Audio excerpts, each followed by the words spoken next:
Yikes.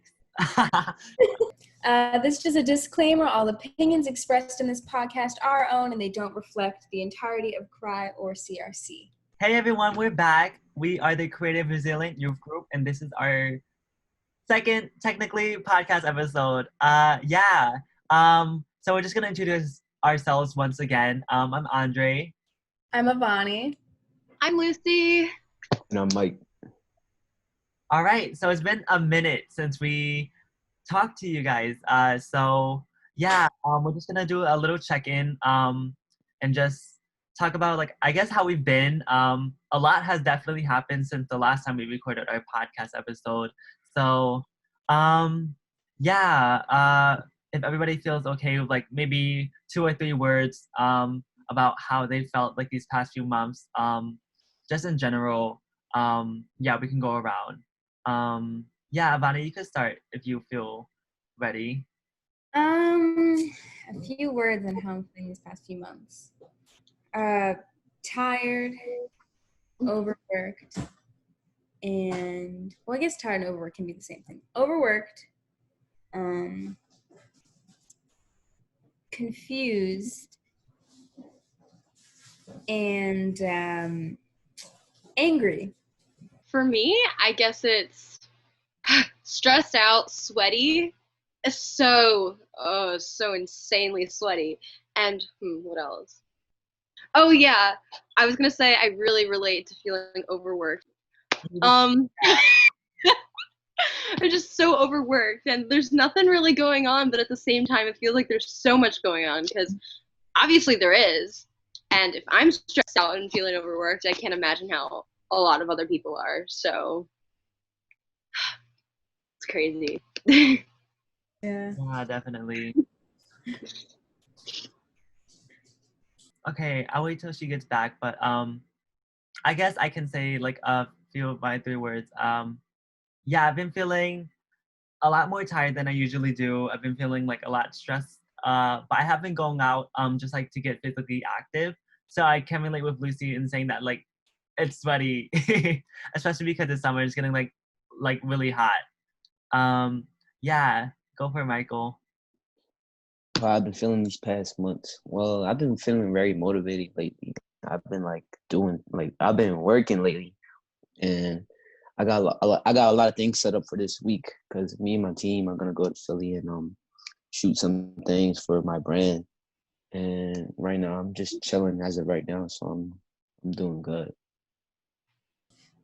All right, so it has been a minute since, like, we released our first podcast episode, and we have received a few questions from our community and listeners. So we just wanted to take some time to answer them as a collective. And so we had one question. This is like a big chunk. I'm just gonna read it word for word just to get it right.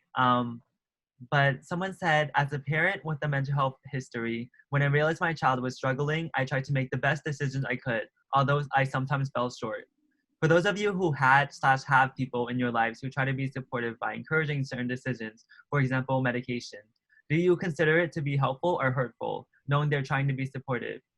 Now that you are in a place where you can verbalize your feelings, decisions, and preferences, do you, as teens, rationalize that many adults are going into these decisions with best intentions?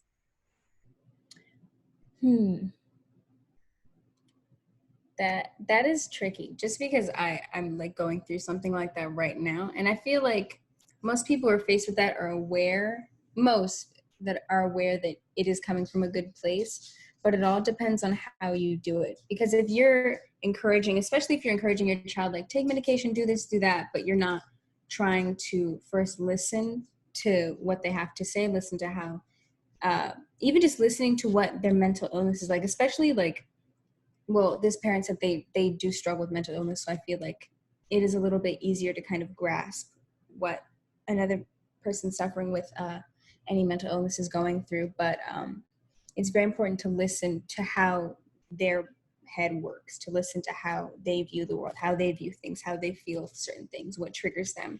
So I feel like the most powerful thing you can do is listen, and then maybe try and, like, give advice here and there, because everyone's worried, and I feel like everyone's first response to, like, hearing that anyone's struggling is to try and give advice, but sometimes that's not always the best, especially when you're a parent. That's a little tricky. So I feel like listening is the key, and just like ask what they need. And if they don't know, you like pitch some things, or just try and like wait with them until whatever happens.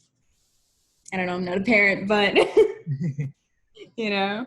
Yeah, I strongly agree with what you have to say, because what you were saying earlier, like people's like, especially like maternal and like, you know, parents, they're like, I just want to help my kid. Like, I just want to give them advice and tell them what to do so they can get over this roadblock in the way right now. But my mom and I, we used to have family-based therapy, and what we learned together is that sometimes it's just best to just shut up and listen to what the other person has to say instead of just trying to like fix the issues that they're going through. And I don't know, just shutting up and listening like really helps. And it's like really supportive, not only for like the person that is talking about what they're dealing with, but like being able to actually hear and sympathize and empathize with what the other person is saying to you. It means a lot, and it feels good in the end.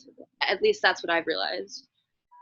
Yeah, shutting up definitely has its perks. You know, just shutting up and listening. I feel like a lot of paternal instincts are just like resolve the problem as quick as you can so that no one has to suffer for a long time. But sometimes you have to take that time, because nothing is a quick fixer upper, especially Yeah. with mental health. Like a lot of that stuff takes a lot of time. You know, you have people who have been trying out different antidepressants for 20 years or even more. Like it takes time to find those things. It takes time to kind of figure out what's going on and how to vocalize stuff. Yeah, definitely. I also feel like as a parent, I think it would be very helpful to look into different means of decision making. Not necessarily like medication, but maybe speaking to a therapist and like having your child speak to somebody. Maybe that can even help. It doesn't have to be like medications are like the only answer to mental health issues. I think there are other means. And I definitely agree with the both of you saying that like listening to your child and just like hearing them out is really helpful, and allows them to be heard and like have somebody and like establish a support system between you and your child. Yeah. On like the topic of medication, my mom is on medication for depression and anxiety. And so when I started showing my symptoms of it as well, like at first her first gut reaction was like, oh, we have to medicate you because that's what helped me, so it must help you. Yeah. And in the long run, yes, it did help a lot, but I think like the first step that you can do is just some basic therapy. Like as Yeah. when you start like getting the ball rolling, it feels so much like at first it's like disgusting, like oh my god, I hate this. But once you start, it's like almost addicting. Like I just like it feels so relieving. It's so nice. So basically what I'm trying to say is like talk before you medicate. Yeah. Yeah. That's I like feel like, no, go. that's just like really a big deal to me, because I don't know, I've always realized that, well, I'm starting to realize that what we were talking about earlier, we just want like a quick fix for everything, but we need to like actually sit and go through these uncomfortable emotions and things that we're dealing with in order to actually go through them again and resolve them. Well, if I had a kid and they were on medication to help their depression, I really wouldn't. Like if they're depressed, if me and my wife had like me and my wife, right? We want to talk about it like, yo, should he be on medication or should she be on medication? Like in reality, I feel like they shouldn't be on medication because like they're gonna feel like they're gonna need that substance in order to feel normal. Instead, you could just talk. Well, not only talk to your parents, but talk to your friends, or like talk to somebody, and just talk it out. Because that's like the only way out of it for real. You just gotta talk to somebody, because like when me and my friends talk, you just gotta feel it, like you gotta feel what you're feeling, and like I know it sounds like not stupid, but it sounds like don't know, man. Like you just have those times where you just gotta feel the feeling, you know, and just like not only talk to somebody, but just like get through it on yourself. Cause like without no pain, there's no gain, you know. But yeah, I feel like Exactly. letting people find, I want to say find their own answers, but kind of like find their own solution in a sense. Cause like, I know with me, like if, like what Lucy was saying, like if you were like, oh, you're showing these things, medication right off the bat, that's not going to really help anything because that person hasn't had time to process what they're going through. They may even not even process the fact that they are struggling with their mental health. You know what I mean? So I feel like it's really important to allow a person to sit with, not like sit with what they're feeling, like just chill back and just let them do whatever, because it could be destructive. But the first step is always listening, like always, you know. And then if they feel comfortable mentioning it, or if you read the room and it should be mentioned at some point, like, hey, have you considered this? That I feel like that is really helpful. Instead of just being like, you need to be on medication. Boom, it's going to help you, blah, blah, blah. like the first phase should be like a talk phase. But if it's like serious, I really don't want my kid to get medication for real. So I'm like, nah, but we got to do something about this. Yeah. Can't be. Well, medication and therapy have to go hand in hand, or else they're not gonna work like at all. Like if you're being medicated, but you're not talking about what's going on, it's just gonna build up, and then one day you're just, if anything, you're just either gonna go numb or it's just gonna like explode out one day. I have experience with both of those, so yeah. But like you can't have one without the other if you want it to work to its full like advantage, I guess. Yeah. Like 1 + 1 2. Yeah. I know so many of my friends that take medication but don't go to therapy, and then they completely stop medication because it does the exact opposite of what they want it to do. You know, like you can't just pop a pill and all of your problems are magically solved. You have to pop the pill, talk I'm a about your perky. problems. Go retarded. hey. You have to take your medication, and then you also have to talk about why you're taking that medication and talk about those things. And then like eventually the wheels will start to turn, and It's gonna start building up inside yourself, and it's gonna be like, damn. Yeah. Well, I have an off-topic thing. I don't know if we can switch it up. Can we, Andre? Oh, go ahead. So like, you know how a wife and a husband, they get married, right? But then marriage therapists, I kind of hate that because like, what's the point of you getting married if you're not even gonna talk to your to your other half, like person? Like you gotta keep it like 100 with them, because like, why you need a therapist when you can just talk to them personally and just let it out? Like y'all are together forever. Y'all supposed to be mad at each other. Y'all supposed to be jealous. Y'all supposed to be happy. Y'all supposed to be sad. It's like, oh, whatever y'all gotta like do with each other. Like I don't know what's the point of a therapist. Not saying that like, you know, it doesn't work for some people, but like the point of marriage is both of y'all going through it together, you know? Mm-hmm. And like I was watching this one show. I forgot what the movie was called, but it was like a normal couple going like to a therapist about marriage, and then they was like yelling at the therapist, but in reality they were just yelling at each other. And I peeped. I'm like, so y'all just wasted bread on some therapists that really never help you, all crazy, when y'all supposed to overcome it together. And yeah, back to the topic. I feel like when you're in a relationship or married in general, like just with someone in general, I feel like a lot of different things that you didn't see before can come out, even if you've known each other for forever a little bit. And, you know, everyone grows up differently with different traumas, with different whatever, different ways of coping with things, different ways of reading things. So I feel like there's always going to be some sort of clashing that you can't just like talk through and rationalize together just because of the different ways that people work. So like I personally see why you don't get marriage therapy. Marriage counseling. Yeah, marriage counseling. Marriage counseling. But I see it kind of the same way with like when parents get therapy with their kids. Like sometimes it's just not that easy to talk to someone that you love, despite the fact that it should be in like the perfect world. Like we could just talk it out and just have that heart to heart, but sometimes it's just not that And way. it's like, it's crazy today too, because today, like now, everybody's scared to talk to their parents. Yeah. And I don't want that for my kids. I want them to be like straight up with me. I won't be mad at them. I just have to like absorb it and then give it back, like see what I can cook up and shit and all like that. Yeah. It's kind of like that saying with parties where like neighbors will get mad at the noise that they don't expect. It's kind of the same with people where like if you let someone know something about you, if you let someone know about a situation, about anything that you're going through, and that eventually like it will need to be talked about, they will respond better than if all of a sudden you lash out, you know?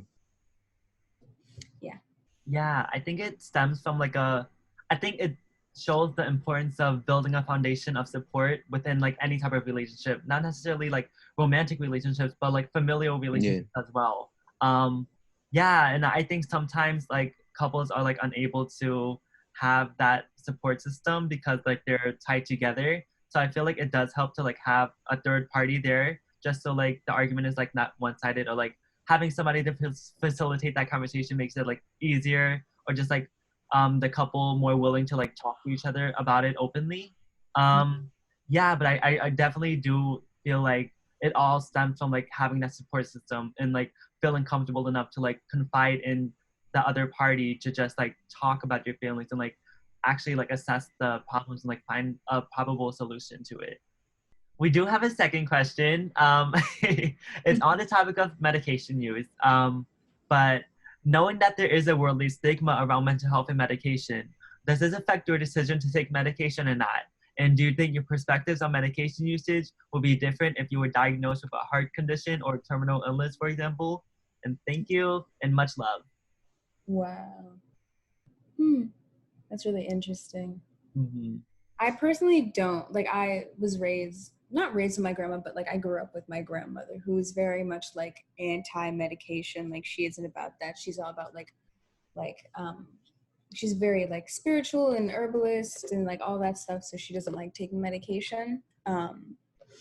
So I just kind of grew up like not, and also sometimes it's really hard for me to just take down, like I'm not good at taking pills anyway, so it just doesn't work out for me. But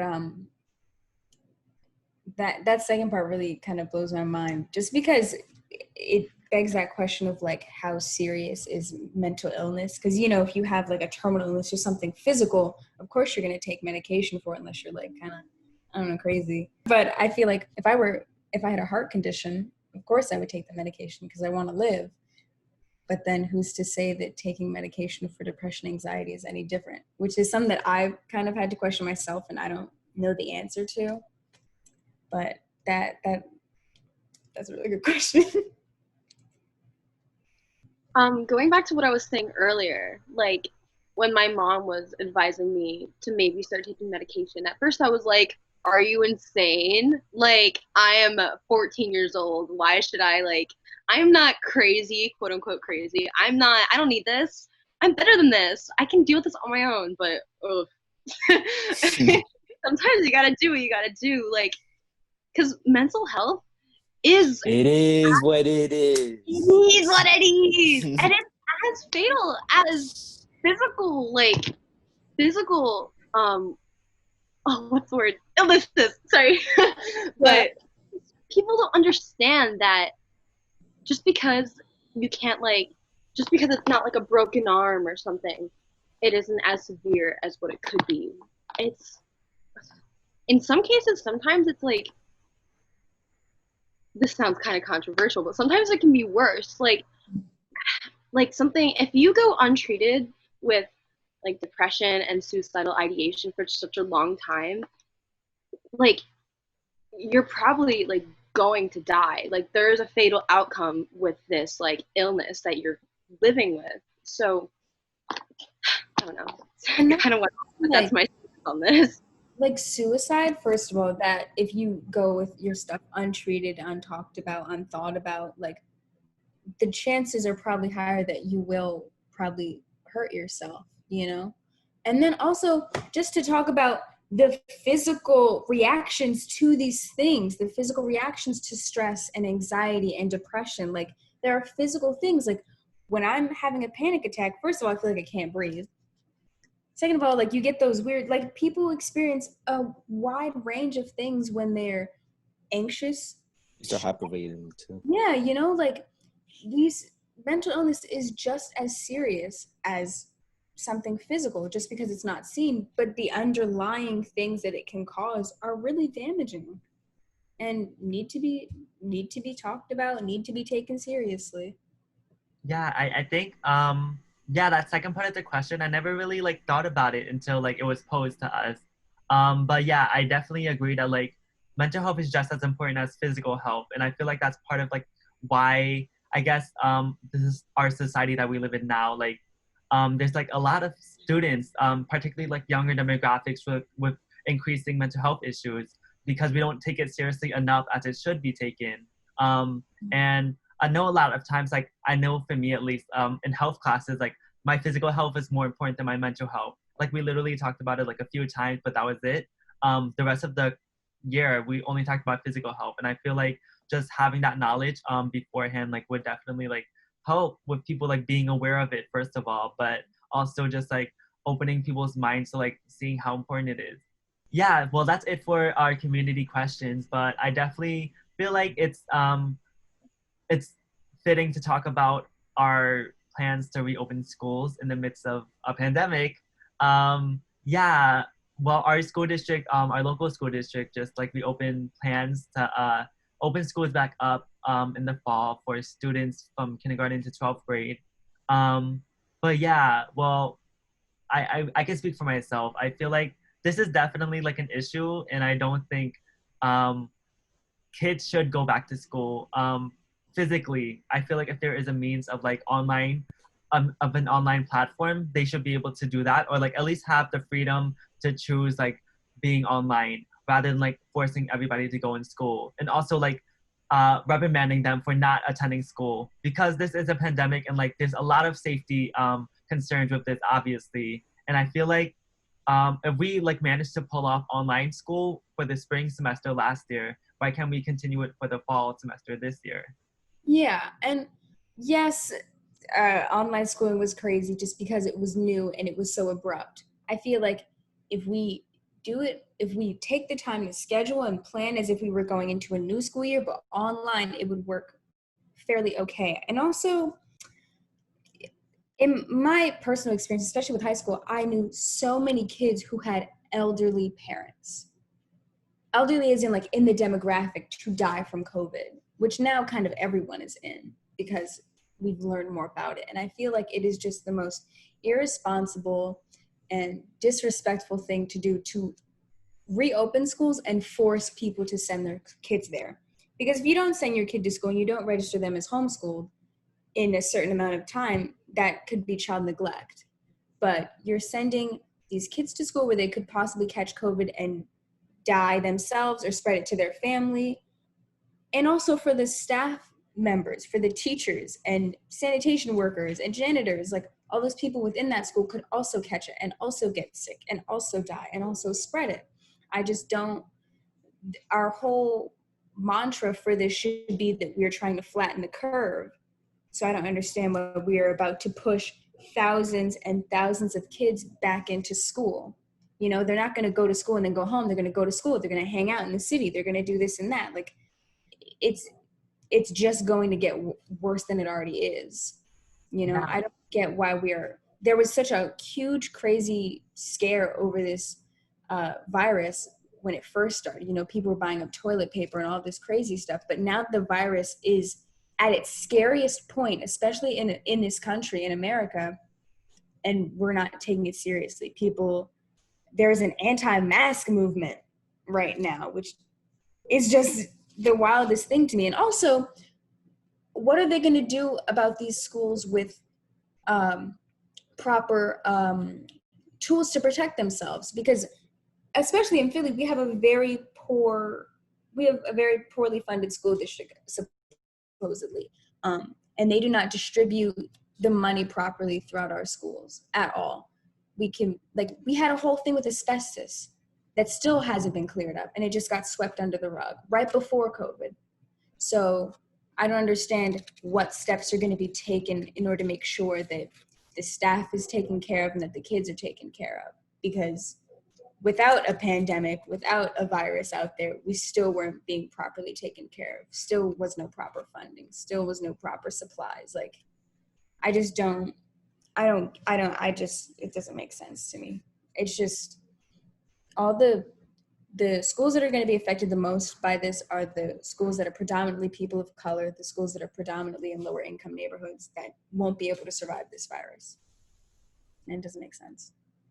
For us, we have options. We have take online school the whole week, or go to school like the whole week, or a hybrid where we go to school 3 days out of the week and the other 2 days we take online school.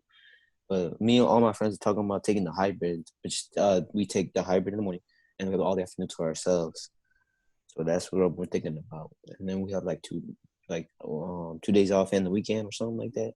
But I feel like the hybrid is good. It's a good start. Not everybody should go, but like the years, like the senior class should go, the junior class should go, sophomore class should go, freshmen, like they each should have their own separate hybrids. You know what I'm saying? Like each of their class together. Yeah. But I don't know how it is for y'all because it's different everywhere. Y'all say y'all gonna start school in the fall. We're gonna start school next month, in the end of the month. So yeah. I think with my school, I haven't seen an official statement, but the buzz is that they're all just going back to school, which doesn't make sense to me. But I don't know. Yeah, my school right now, they did release a statement that they're planning on doing a hybrid course. But it doesn't open until late September for me, which is like a few months from now. But they do have hope that like Philadelphia like move into like a green phase that like we're all safe and like the curve will flatten. But I'm kind of unsure about that. So I'm gonna just like stay at home. I'm planning to like fully online just to like play it safe and just like yeah.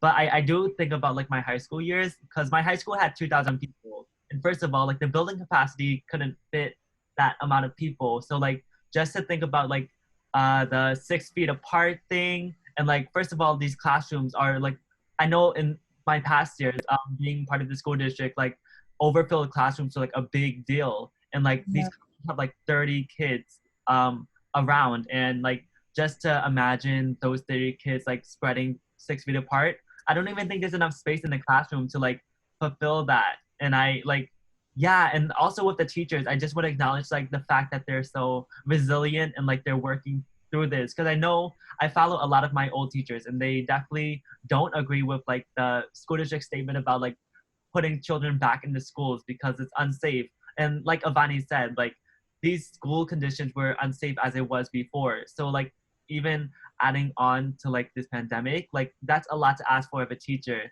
and they are not fully compensated for like the amount that they have to go through because the people who make these decisions they're not the ones sitting in the classrooms like with these students and they're not the one like in danger of like catching this virus. Yeah. The thing that makes me mad is that the superintendent of it's really hard because this current administration was like, if you don't reopen your schools, we're gonna pull funding from you. Which like I don't know if he can even do that. Probably would figure out some way to do it, but I feel like it's so cruel to hold that against someone's head. End of story. Like there really is like it's so cruel to hold that against someone's head, especially when you aren't even giving enough money to begin with.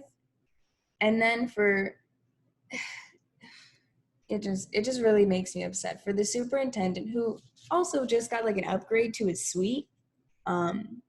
Yeah, like a really costly upgrade to his suite. I have to find it and send it in the chat, but I'm sick of people who aren't being exposed to these conditions who really have no place to say what should happen in these classrooms because they're not in these classrooms making those decisions.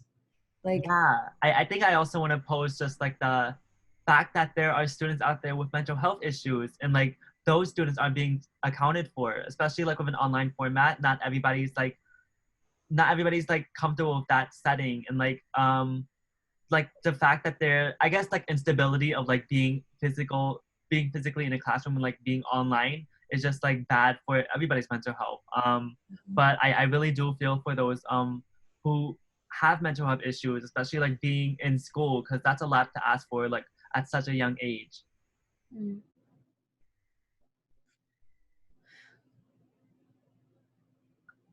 Yeah.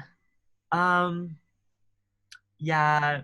Well, yeah. We also want to. Okay. I don't know. I'm just gonna keep saying yeah. But um, yeah. So I guess that's pretty much it for this episode. But we also do want to acknowledge the fact that July is Minority Mental Health Awareness Month. So we want to give a shout out to people of color out there, especially those going through mental health issues. We see you, we feel for you, especially during this time. Does anybody have any closing statements? Um, this was a pretty I don't want to say dark episode, but the world is very much in a not happy place right now, and I know it's really hard to speak and hear and do anything. But first of all, thank you all for even like coming and showing up for this podcast. It really means a lot to talk about this stuff with people. And if you're out there, keep going.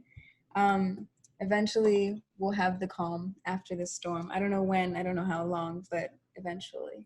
So When it comes, it's gonna be so rewarding yeah. and so great.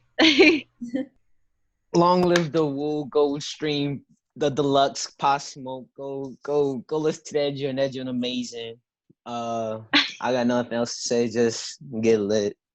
Don't let the little things really affect you, and just don't worry about it as much as you want to. So yeah. Yeah. But be sure to stay updated with our social media. If you haven't listened to our first podcast, make sure to listen to it.